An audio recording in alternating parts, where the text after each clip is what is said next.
Como saben ustedes, muchos católicos decidieron votar por el presidente Biden.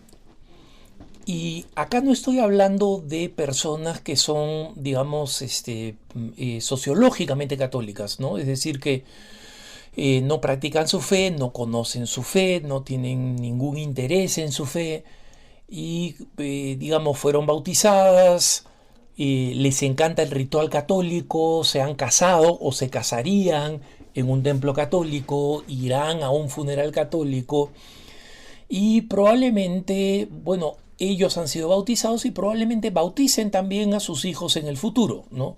No me refiero a esos católicos, me refiero a los católicos practicantes. Y esta es una diferencia importante, hermanos, porque hasta hace unos 6 años las encuestas en Estados Unidos normalmente preguntaban cuál era la opinión de los católicos, entre comillas, y preguntaban a todo el mundo que se dijera católico y su perro. Y obviamente los números de personas que estaban a favor del aborto, a favor del mal llamado matrimonio homosexual, etcétera, era altísimo. Entonces decían, la iglesia debería cambiar de doctrina porque la mayoría de los católicos ya piensan esto, usan contracepción, etcétera, etcétera. Bueno, esa idea ha quedado clara que primero es irrelevante para la iglesia, porque la iglesia tiene un compromiso de fidelidad para con Jesucristo, no con la opinión, ¿no? Pero también entendieron que esas personas a duras penas podían ser consideradas católicas, salvo por el hecho de que estaban bautizadas y se autoidentificaban como católicas, pero no solamente no estaban de acuerdo con las enseñanzas de la iglesia, sino que ni siquiera sabían que no estaban de acuerdo con las enseñanzas de la iglesia porque eran personas que no conocían su fe, no les interesaba conocer su fe, no conocían la doctrina. Y a partir de ello, el Pew Forum y luego la organización Real Clear Politics comenzaron a preguntar no solamente qué católicos eran practicantes, porque resulta que hay católicos que se llaman practicantes porque, bueno, van a misa cada tanto y dicen, sí, sí, sí, yo soy practicante porque, bueno, rezo en mi casa, me persigno, voy a una procesión. Entonces, hicieron una forma un poco más sofisticada, que es, vas todos los domingos a misa, te confiesas con alguna frecuencia, recibes la Eucaristía, estás de acuerdo con las principales enseñanzas de la iglesia. Entonces, a través de esas preguntas lograron descubrir un número, por supuesto, minoritario, pero sí de católicos practicantes, y donde en general los católicos practicantes masivamente coinciden en sus preferencias sociales, culturales y también políticas. Pero muchos católicos, o un número importante si quieren, ¿no? Muchos católicos practicantes han anunciado o decidieron votar por Joe Biden, ¿no? Y como todas elecciones políticas, por supuesto, son elecciones muy disputadas y muchas veces generan divisiones en la familia, generan divisiones entre las amistades, generan divisiones entre las personas que de otra forma serían amigas por mucho tiempo y generan divisiones también al interior de la Iglesia Católica, ¿no? Por otro lado, recordemos, hermanos, que muchas cosas del programa republicano, para no hablar acá de personas específicas, ¿no? De candidatos específicos, muchas personas que están de acuerdo con el programa republicano, ¿no? Destacan temas importantes como la defensa del no nacido, la oposición a la eutanasia, la libertad religiosa, la defensa del derecho de los padres. Todas estas cosas son cosas importantes, ¿no?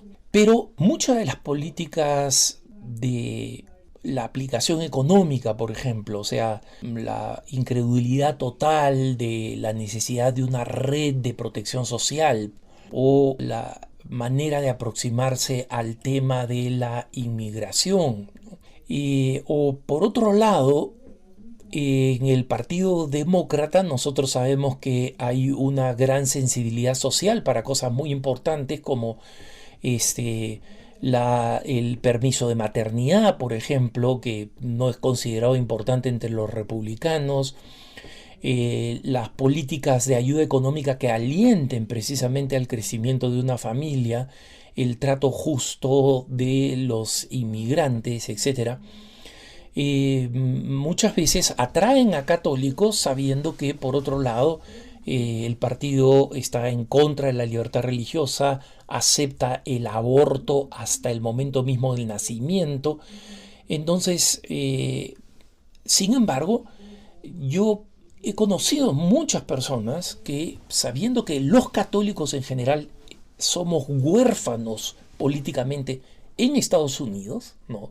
Porque la realidad de Estados Unidos es que hay dos partidos políticos y solo dos. Entonces, el hecho de que nosotros estemos en esta situación, yo sí he visto a católicos muy comprometidos que han agonizado, pensado y finalmente decidido que tenían que votar por un candidato abiertamente pro aborto por múltiples razones. No voy a entrar acá a los detalles, ¿no? Pero menciono solamente uno, que una aplicación de políticas sociales fuerte, por ejemplo, sin duda puede tener efectos muy positivos en reducir el número de abortos. Entonces, sí hay personas que actuando en conciencia pueden haber llegado a esa conclusión. No ha sido la mía, pero sé que hay personas que han llegado a esa situación.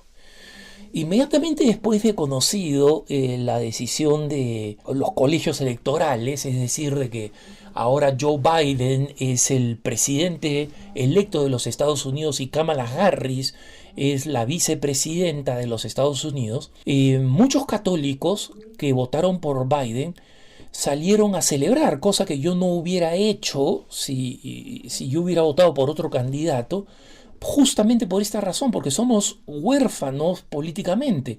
Y cuando elegimos un mal menor, no estamos eligiendo un bien absoluto.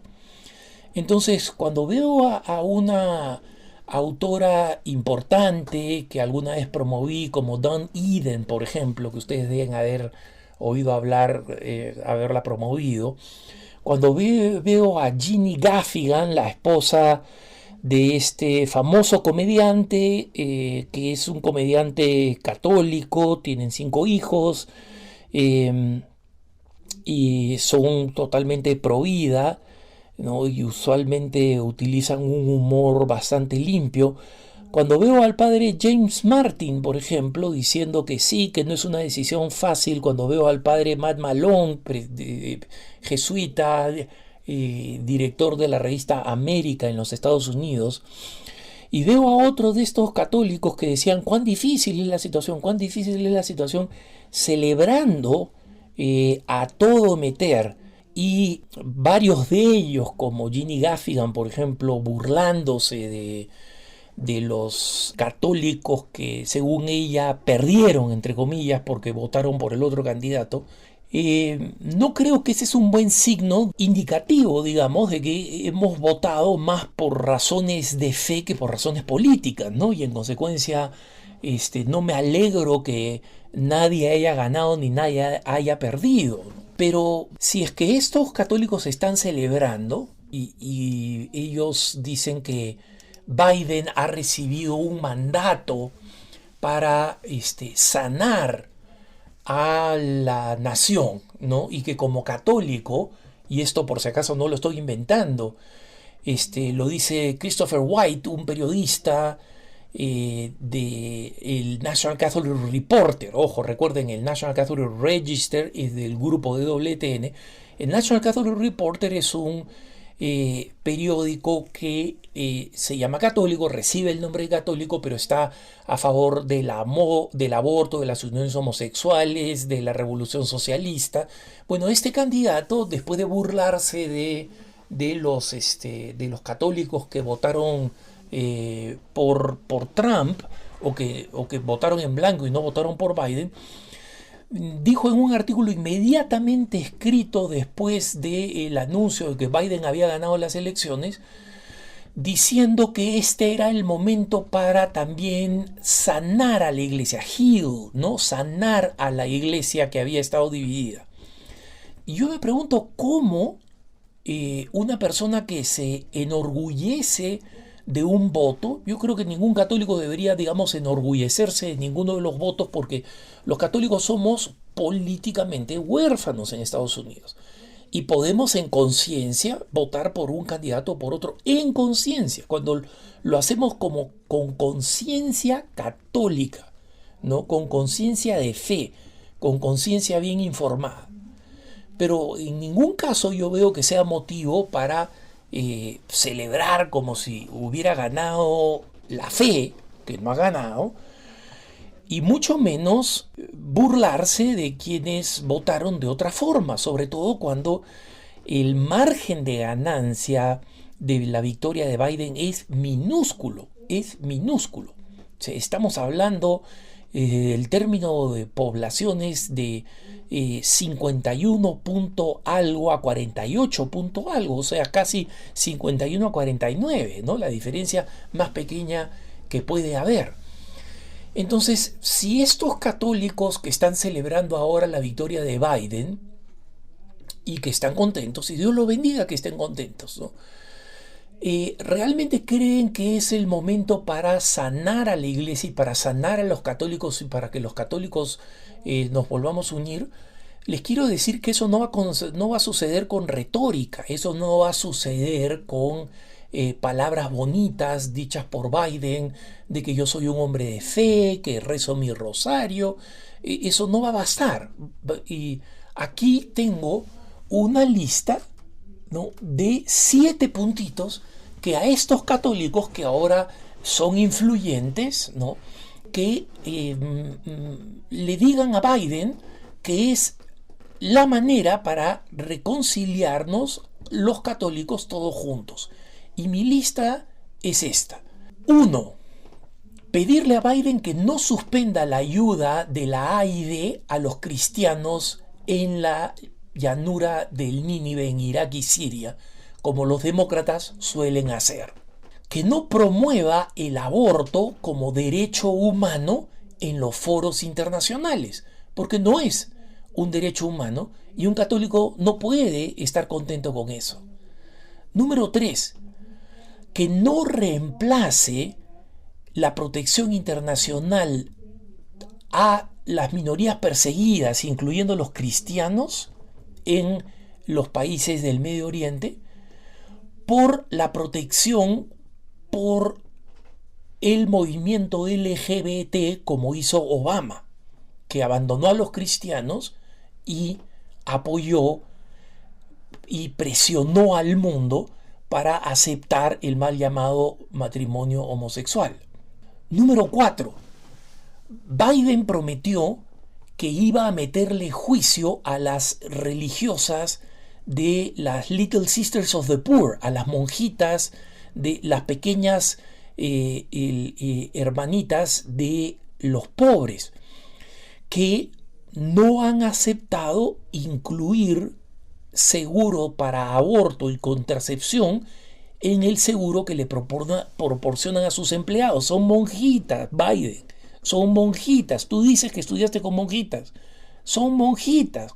¿Cómo las vas a obligar a que vayan en contra de su fe y de su conciencia? Número 5. Que no ponga fin a la política de la Ciudad de México y que no permita que el dinero de la AID vaya a organizaciones que promueven el aborto en nuestros países donde es ilegal. Y número 7, que apruebe el Born Alive Act, que apoye para que sus congresistas demócratas acepten el Born Alive Act. ¿Qué cosa es esto? Es la ley que permite que los niños del tercer trimestre que fueron abortados y fueron extraídos del vientre materno y que no murieron, o sea que ya están fuera del vientre materno, ya son personas vivas fuera del vientre materno y que han sobrevivido al aborto, como sucede con cierta frecuencia, que reciban la atención médica para que sobrevivan. Por si acaso, el Born Alive Act es una ley propuesta por los pro vida en el Congreso y que los demócratas masivamente rechazaron. No estamos hablando de una ley del aborto, hermanos. Estamos hablando de un niño que sobrevive a un aborto y que la ley obligue a que los médicos les den atención clínica.